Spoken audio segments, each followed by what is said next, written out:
तो सुदामा जी जब द्वारका पहुंचे तो उस समय भगवान कृष्ण भोजन कर रहे थे और जैसे ही सुदामा नाम सुना, आज की मित्रता कैसी है, स्वार्थ की। यदि आपके मित्र के पास गाड़ी हो, पैसा हो, हॉस्पिटल हो, मिल हो, लेकिन आपकी सहायता करने के लिए नहीं आएगा, यदि आप उसके दरवाजे पे चले गए तो कैसा मित्र, कौन सा मित्र। लेकिन मित्र क्या है, जो सुख और दुख में साथ दे, उसको कहते हैं असली मित्रता। ये युवा खड़े हैं ना, इनके 10-15 दोस्त होंगे, कभी संकट की घड़ी आ जाए, आजमा कर देख लेना, उस समय तुम्हारा एक ऐसा ही मित्र काम आएगा जिसमें से तुम भाग्यशाली होंगे जो एक काम आ जाए। 10 मित्र भाग जाएंगे बहाना बना बना करके। इसलिए मित्र बनाओ, लेकिन ऐसा बनाओ जो दुख और सुख में आपके साथ खड़ा हो। मित्रता का विशेष महत्व ये है, पैसा और पैसे वालों से दोस्ती करना ये आपके आंखों का भ्रम है। संकट की घड़ी में स्वयं प्रमाणित, कभी भी आप देख लेना, कभी किसी मित्र को फोन करोगे, भैया मैं फलानी जगह हूँ, वहां हूँ, यहाँ हूँ, आ नहीं सकता, कोई ऐसा मित्र काम आएगा जो गरीब है, वही आपके काम आएगा। इसलिए भगवान कन्हैया ने क्या कहा कि मित्रता अमीरी और गरीबी की नहीं, मित्रता है आपसी विचारों की। तो मित्रता ऐसी करिए जहां आपके विचार मिल रहे हो। भगवान कृष्ण दौड़े दौड़े नंगे पैर सुदामा जी को लेने दरवाजे पर पहुंचे। सुदामा जी को ला करके सिंहासन पर बिठाया और उनके जल लेकर के आई हैं रुक्मिणी जी चरण धोने के लिए, लेकिन उससे पहले कन्हैया ने अपनी आंखों के अश्रुओं से सुदामा जी के चरणों को धो दिया। ऐसे बेहाले बेहाई न तो भय कंटक जाल गड़े मग जोहे, आए महादुन पायो सका तुम, आए इतने कितने देने कोए, देख सुदामा की दीन दशा कर के करुणा ने दे रोए। पानी परात को हाथ छुओ नहीं, पानी परात को हाथ छुओ नहीं, नैनन के जल तो पग ढोए, देख सुदामा की दीन दशा करुणा करके करुणा ने दे रोए। तो कन्हैया ने जब सुदामा जी के चरणों को देखा कि चरणों की बीमारियां फटी हुई हैं, जय हो संत महाराज की जय, तो उनके चरणों की बीमारियां फटी देख करके और उनमें कंटक लगे हैं, कांटे लगे हैं, तो मेरे कृष्ण अपने दांतों से सुदामा जी के कांटों को निकालते हैं और रुक्मिणी जी इस दृश्य को देख रही है, कैसे मित्रता है इनकी।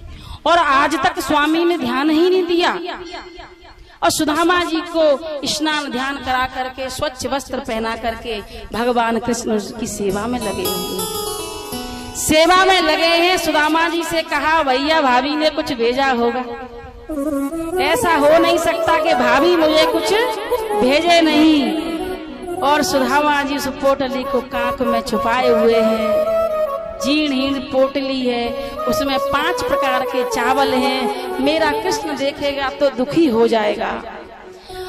भगवान कृष्ण बोले, मैं समझ गया तू उस पोटली को निकालेगा नहीं, और कथा सुनाने लगे।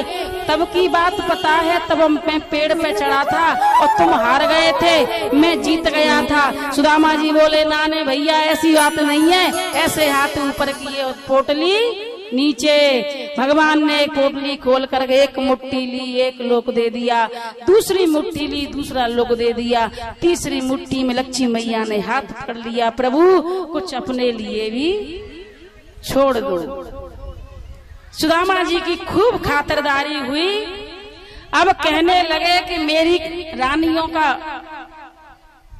दर्शन करने के लिए आ रही हैं, उन्हें आशीर्वाद तो दे दो। अब बारी बारी से उनकी पत्नियां आशीर्वाद लेने के लिए आने लगी। सुदामा जी बोले भैया तने इतने ब्याह कर लिए, तने एक ब्याह में हमें नहीं बुलायो। अब कन्हैया बोले कि ढंग से ब्याह होता तो बुलाता, न हल्दी न कंकन, हमारे ब्याह की चर्चा मत सुनो, आप बस आशीर्वाद देते जाओ।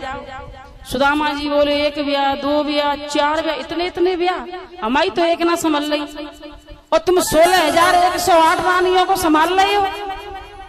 अब कहने लगे भैया मैंने सबको आशीर्वाद दे दिया, मेरी तरफ से तुम आशीर्वाद दो।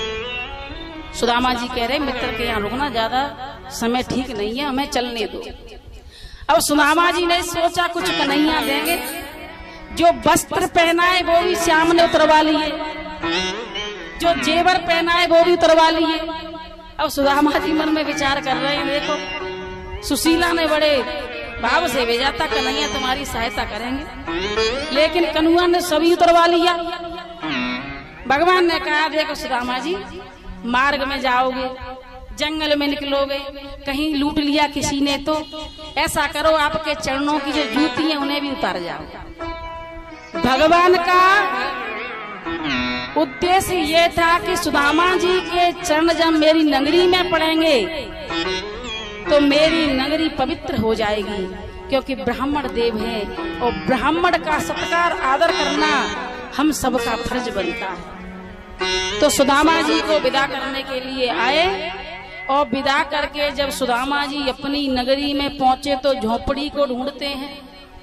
अरे भैया काऊ ने मेरी झोपड़ी देखी, टूटी फूटी सी झोपड़ी, वहां में एक मेरी पत्नी। अब उसी समय उनकी पत्नी स्वर्ण से अलंकृत सुंदर से वस्त्र धारण किए वहां सामने खड़ी हैं। सुदामा जी कहने लगे देवी आप कौन हैं? उन्होंने कहा आपकी ही धर्म पत्नी हूँ, और ये जो महल है वो भगवान की कृपा है। रात की रात में कन्हैया ने हमारी झोपड़ी को द्वारका जैसा बना दिया। बोलो कृष्ण कन्हैया लाल की। ऐसी कृपा यदि सब पे हो जाए तो आनंद आ जाए। अब परीक्षित महाराज कहते हैं कि हे प्रभु आपने जो कथाएं, तो उस समय श्री सुखदेव जी महाराज कहते हैं हे परीक्षित मरने से डरते हो? मरने से कौन डरता है?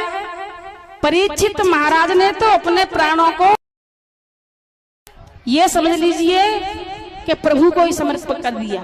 डर किसको है? डर हम जैसे मानस को है।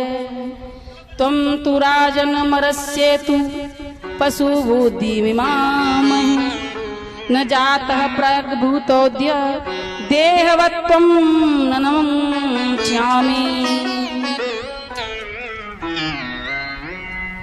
परीक्षित महाराज ने जो ये कथा सुनी तो मृत्यु